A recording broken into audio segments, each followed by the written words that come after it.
Check-up no rádio.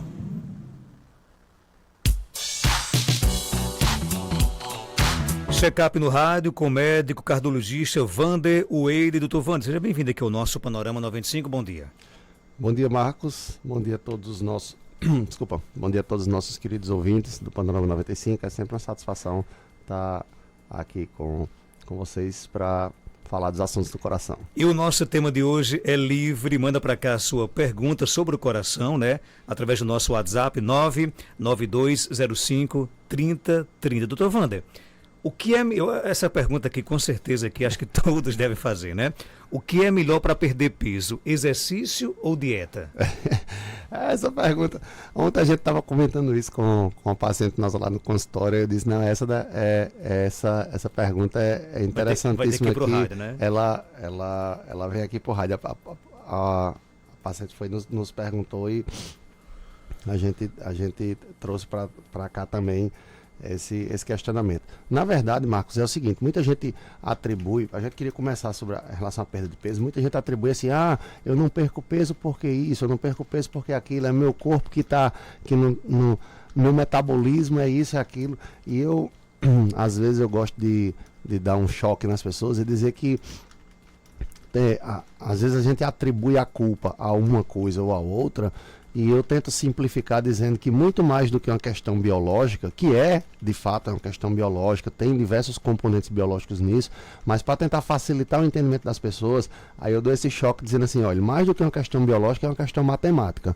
É o quanto você consome e o quanto você gasta, porque fica mais fácil da gente entender. A pessoa diz, mas é porque meu metabolismo é mais lento, eu como bem pouquinho e mesmo assim eu engordo. Na verdade, você está comendo uma quantidade que está acima do seu gasto energético. Se o seu metabolismo é pouco, você está engordando porque aquilo que você está comendo, por mais que seja pouco, ainda é mais do que o que você está gastando. Então, na verdade, para perder peso, a gente precisa ter um equilíbrio, na verdade, dar uma balança, um equilíbrio desfavorável em relação ao consumo energético. A quantidade de energia que eu consumo em termos de calorias adquiridas a partir dos alimentos, ela deve ser menor do que a quantidade que eu gasto a partir dos meus exercícios no dia a dia. Não estou falando do exercício físico, de caminhar na ilha, de ir para a academia, não. Dos movimentos corporais que a gente faz, do nosso metabolismo basal, que esse de fato é diferente de pessoa para pessoa, e dos exercícios físicos que eu faço. Então, se meu metabolismo é mais lento, eu preciso me movimentar mais. Eu vou precisar compensar tentando fazer um pouquinho de esforço a mais. E, na verdade, o que eu queria trazer aqui, que chamou a atenção, a gente quando senta para fazer os cálculos, aí a realidade aparece para a gente. Eu tentei mostrar para a paciente, até eu me surpreendi. Se você, Marcos, imagine que a gente come, a gente pode comer aí uma média de 0,5% a 1% do nosso peso corporal por dia. Então, de 500 gramas a 1 quilo de alimento por dia, a gente chutaria aqui que a maioria das pessoas estaria incluída nessa faixa aproximadamente de alimentos, tá certo? Então, se você colocar aqui que você vai consumir seus alimentos e 20 gramas, olha só como isso é impactante. 20 gramas todo dia você consome, mas você não gasta. Imagine que você faz, porque você vai num restaurante self-service e fácil você bota 300 gramas, 400 gramas, 500 gramas, enche o prato, né? Você vai no self-service, você fácil faz isso. Você pede um hambúrguer, pesa um hambúrguer em casa para ver. Quanto é que dá? O hambúrguer facilmente, quando você colocar o pão com mais a carne, facilmente ele dá 200 gramas. Pesa as comidas mais comuns aqui, né? Peça um prato de restaurante e pese esse prato para ver quanto é que dá. Ele facilmente dá 300, 400, 500 gramas. Eu estou falando de 20 gramas, Marcos. Se todos os dias você comer e 20 gramas do que você comeu não for gasto, ou seja, eu não gastei de energia, eu não fiz, não me movimentei e eu acumulei esses 20 gramas, ao final de um ano você ganhou 7,3 kg. Olha como isso faz diferença. Então a gente precisa manter um equilíbrio muito grande entre aquilo que a gente come e aquilo que a gente gasta. Se você está dentro do peso, essa balança ela tem que ser equilibrada.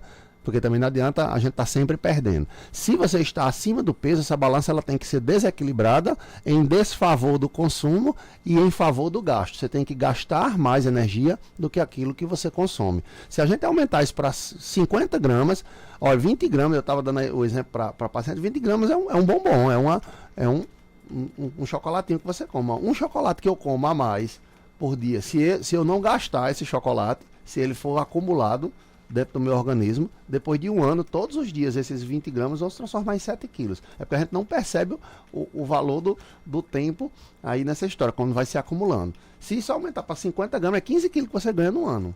Se todo dia você ganhar 50 gramas, 15 quilos você ganha dentro de um ano. Então, desculpa.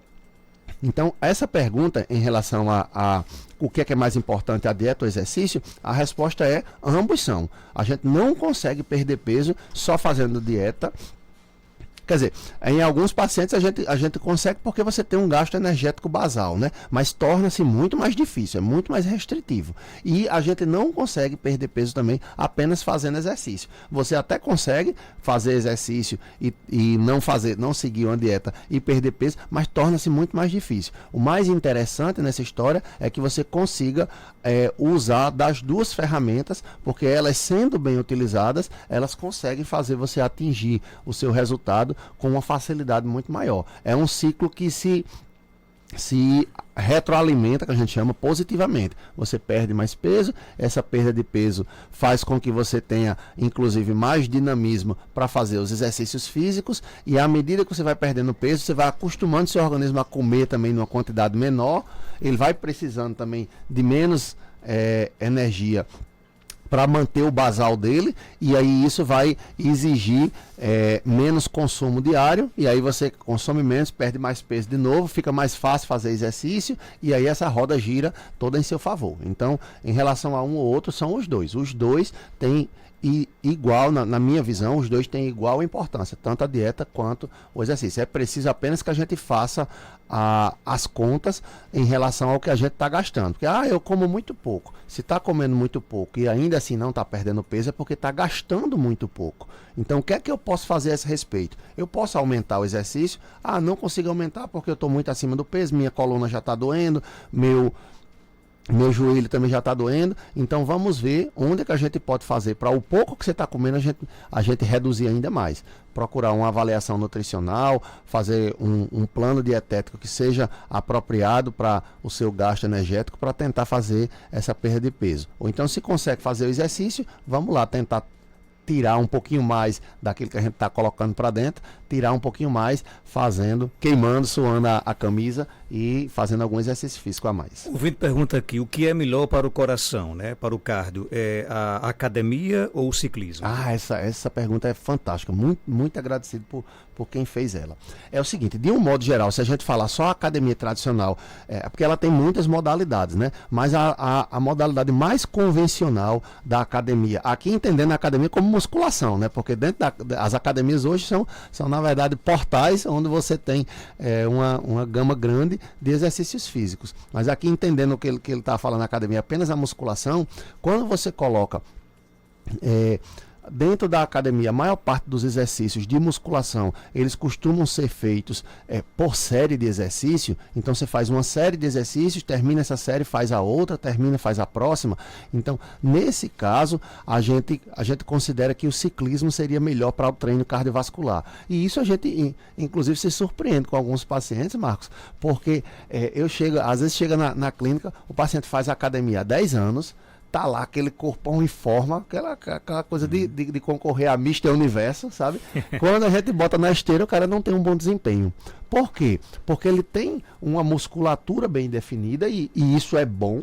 Ele deve ter uma densidade óssea excelente, tem uma força muscular muito grande, mas o modo como ele treinou a musculação não deu condicionamento cardíaco para ele. E aí a gente bota na esteira, às vezes dura menos do que uma pessoa mais cheinha, mas que faz ali a sua caminhada, faz o seu exercício. Então uma coisa não tem relação direta com a outra. Ambas são boas, certo? A musculação é muito boa para o organismo, assim como o exercício cardiovascular. Mas nesse caso, se a gente considerar a musculação convencional da forma que ela é feita na maioria das academias, que é isso que eu estou dizendo, hoje eu vou treinar costa e bíceps. Aí você faz o primeiro exercício de bíceps, vou fazer uma rosca direta. Aí faz o exercício, faz um, espera 1 minuto, faz outro, espera 1 minuto, faz outro. Aí termina o bíceps, vou fazer costa, vou fazer uma remada. Aí começa, faz um exercício, espera. Nessa sequência, na verdade, o que acontece? O esforço que você faz, ele é um esforço grande, mas ele não sustenta a sua frequência cardíaca em níveis altos por muito tempo. Então, sua frequência cardíaca normal é na faixa de 70, vamos dizer assim, 70, 80. Você está fazendo exercício, na hora que você está fazendo aquela série, ela vai subir para 90, 95, daqui a pouco ela cai para 70 de novo, no seu intervalo de descanso. Né? Você faz o exercício, descansa 1 minuto, faz de novo e descansa mais 1 minuto. Esses descansos não permitem que a sua frequência se eleve de forma sustentada. E isso não dá condicionamento cardiovascular. O ciclismo, por outro lado, já que você está pedalando e fazendo o esforço de forma contínua, assim como a natação faz isso, a caminhada, a corrida, o seu esforço está sendo contínuo, você não tem um intervalo de descanso. Né? Na verdade, quando você tá fazendo a caminhada, você não caminha, aí para, caminha, aí para. Você faz aquela caminhada durante aquele período inteiro. Então, isso mantém a sua frequência cardíaca elevada durante aquele período de exercício e é o que dá condicionamento cardiovascular. A exceção que a gente tem no caso da musculação seria os treinos que são feitos no que a gente chama de super séries, ou seja, você termina, ou às vezes o pessoal fala em circuito, mini circuitos. O que seria isso? Hoje eu vou treinar, vamos lá de novo, hoje eu vou treinar bíceps, costa e abdômen. Então eu faço um exercício de bíceps, terminou o exercício de bíceps, imediatamente eu saio da máquina e entro na outra de costas. Terminou o exercício de costas e imediatamente eu saio da máquina e vou para a máquina do abdômen, eu fazer um abdominal. Terminou o abdominal, eu já volto para o bíceps de novo. Então eu faço como se fosse um circuito, ou super série, você faz exercícios em sequência, e aí esses exercícios em sequência, eles cansam mais o corpo, e aí fazem com que a sua frequência se eleve um pouquinho mais. E isso pode ajudar a dar algum condicionamento cardiovascular. Então, para quem não tem tempo de fazer, às vezes o pessoal tem que escolher, né? Entre fazer a musculação, por causa da questão de tempo, fazer a musculação ou fazer o cardio. Então, se você decide fazer a musculação, uma forma que você poderia ajudar a pelo menos dar algum condicionamento cardiovascular seria consultar o profissional da educação física para ver se encaixa para você fazer as sequências ou circuitos de exercício, porque isso aumenta a sua frequência cardíaca e lhe condiciona melhor. Mas de um modo geral, se for colocar só a musculação convencional e o ciclismo ele treina melhor o coração. A resposta inicial é essa. Seria bom você conciliar, por exemplo, você fazer de repente 3 dias de academia com 2 dias de ciclismo? É muito perfeito, né? Seria muito perfeito, exatamente. Inclusive porque os exercícios de condicionamento cardiovascular, Marcos, quando você começa a fazer eles com uma regularidade, o que é que você nota? Que o seu condicionamento vai aumentar e você cada vez mais vai colocar mais força. Então a pessoa que está pegando um pedal a primeira vez, ela vai pedalar ali 5, 10 quilômetros. Daqui a pouco, em 6 meses, ela está pedalando 50. Em 2 anos ela tá indo daqui para Natal, sabe? Eu conheço gente que pedala 100, 150 quilômetros. Então, isso vai, inclusive, gerar um desgaste muscular maior nesses exercícios mais longos, né? E esse desgaste muscular maior, ele vai requerer que você tenha força na musculatura. Então, quando você está começando um exercício, você faz 1 mês, 2 meses, 3 meses, beleza. Você pode ir tentando se organizar ali na sua rotina. Se você já faz mais tempo que você faz isso, é inclusive indicado e recomendado de você fazer o seu exercício cardio associado a intervalos ali onde você vai treinar a sua musculatura, fazer o que a gente chama de fortalecimento muscular. Então é importante, de fato, você ter esse equilíbrio. Não, o mundo perfeito seria esse, você fazer 3 dias de academia com 2 de cardio, ou o contrário, 3 dias de cardio, ciclismo, corrida, natação, caminhada mesmo, com 2 dias de exercício em academia, musculação. É verdade que tomar pré-treino ou energético antes de fazer cardio ou musculação pode causar infarto? Essa aí, hoje foi o dia das perguntas, Márcio, viu? Agradeço demais por essa também. Olha, eu não gosto muito de pré-treino, sabe? Eu não gosto de pré-treino porque, primeiro, são muitos que tem no mercado, a gente não sabe muito bem o que é que vem dentro de cada um deles. Tudo é um samba, assim, a gente chama um samba do crioulo doido, porque não tem, você não sabe, o nome pré-treino, na verdade, não significa, é só uma substância energizante ali, mas não quer dizer que vai ter um determinado produto específico para você. Você pode ter um pré-treino que a base dele seja cafeína, você pode ter um pré-treino que a base dele seja algum outro tipo de substância, algumas delas inclusive implicadas em arritmia. Então eu não gosto, quando os pacientes me perguntam a esse respeito, eu sugiro, é uma conduta pessoal minha, eu sugiro de não utilizarem pré-treinos, diferente, por exemplo, de whey protein, que é aquela proteína mais purificada, que ela tem antigamente chamava isso de pós-treino, hoje em dia eu não ouço mais ninguém falar nesse termo, né? Geralmente você consome ela de fato depois que você faz o seu exercício, para que naquela fase que a gente está de anabolismo, de construção muscular, você tenha um aporte maior de proteínas que vai ajudar ao seu músculo a ficar mais bonito, mais definido, mais exuberante. Como ali eu estou tratando apenas de proteína, então, em teoria, não tem nenhuma contraindicação para pacientes, tanto para pessoas saudáveis como para pacientes cardiopatas, se estiverem compensados.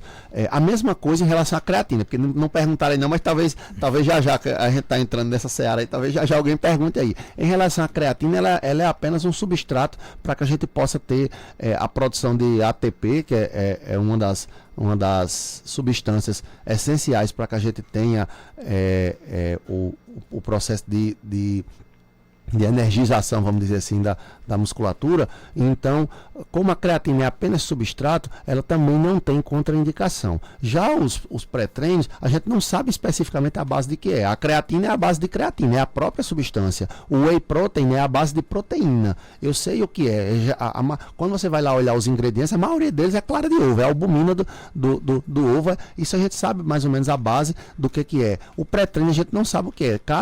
Cada fabricante tem o seu. Eu não sei direito se eles colocam apenas isso ou colocam algum outro tipo de estimulante. E de fato, para alguns pacientes, os pré-treinos eles podem acelerar em excesso o coração e predispor algumas arritmias. Eu não vejo como um risco iminente de infarto para quem consome pré-treino. Eu não acho que isso de fato vai acontecer, mas se o paciente tiver alguma doença cardíaca já estabelecida, eu não indicaria. E de um modo geral, até mesmo para as pessoas saudáveis, eu acho que precisa ser, se for consumido, precisa ser consumido com muita cautela, com muito receio. Para paciente que tem queixa, eu tenho queixa de palpitação, mesmo sem saber se ele tem a doença ainda ou não, se tem arritmia ou não, eu recomendo a suspensão. Para aqueles que utilizam, eu recomendo a suspensão. Para aqueles que não usam, eu sugiro que nem comece a utilizar, porque de fato é onde a gente pode ter algum tipo de problema. No whey não tem problema,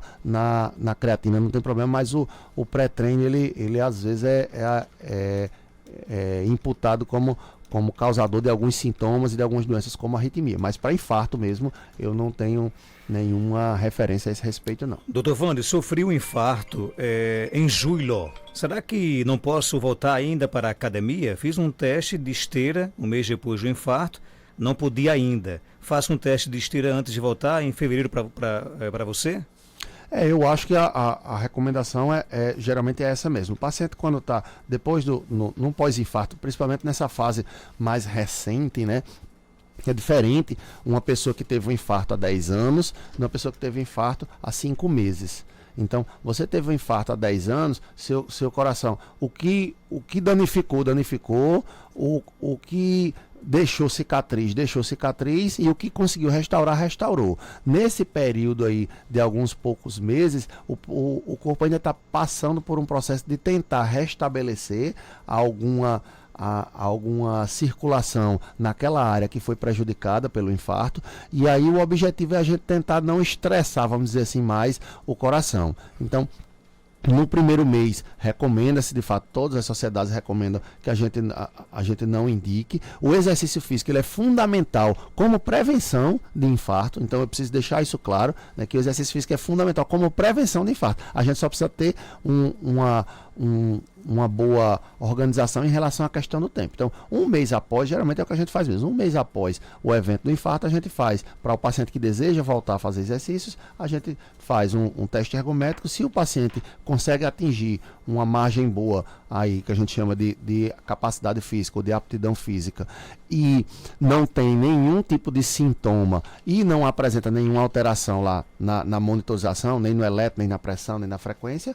ele poderia ser considerado liberado para voltar. Não ficou com nenhuma sequela, não teve nenhum problema nos exames, pode ser voltado para liberar. Mas se o paciente a gente ainda percebe algum tipo de alteraçãozinha, a gente costuma pedir um pouquinho mais de prazo para que o organismo e o próprio coração se regenerem com mais tranquilidade para ele voltar e voltar de uma vez. Que é pior a gente liberar às vezes mais cedo, aí o paciente vai, aí acontece algum outro problema e aí tem que passar ainda mais tempo sem fazer seus exercícios. Eu queria combinar com o Dr. Wander para que na próxima quinta-feira a gente pudesse fazer um programa voltado para essa questão de... Porque tem muitas perguntas aqui, por exemplo, tem horário específico para tomar suplementos, né? Resposta, não. Não tem. Não tem. Para quem toma pré-treino tem que ser antes, né? Para quem usa as whey proteins, a gente sugere que seja após. Então, mas não tem um horário específico, tem que ser nesse ou naquele, não. Pelo menos eu não conheço nenhum. Outra aqui disse que a mãe de um adolescente deu o pré-treino ao filho e ele passou mal na academia. Ela disse que ao invés do pré-treino desse suco de beterraba, né? Pronto. Tem um amigo meu, Wesley, que adora beterraba para correr. Ele diz que dá energia. E realmente dá, e funciona bem. Então, fazer um programa então sobre o coração e os energéticos, os suplementos. Pode ser na próxima semana? Podemos, que eu acho que pode marcar para a próxima, então. Próxima visita, que eu acho que vai bombar aí as perguntas. Então, vocês aí atletas, vocês vocacionados para ser atletas como o Geraldinho, que tem louco para ser atleta e não tem coragem ainda, né? Vai correr, Caicó em movimento? Vai. Massa, já. Está se preparando, viu? Vai começar a se preparar agora aí, Laína. Começar pronto, bora. Dr. Wander Ueda, ele é médico cardiologista, atende no Instituto Médico Ameno, no mesmo prédio da Clínica São José, na Rua Terezinha Leite, 1883, bairro Penedo, aqui em Caicó. Anota o telefone 99431-0681. Obrigado pela sua participação. Eu que agradeço, mano. 7h30.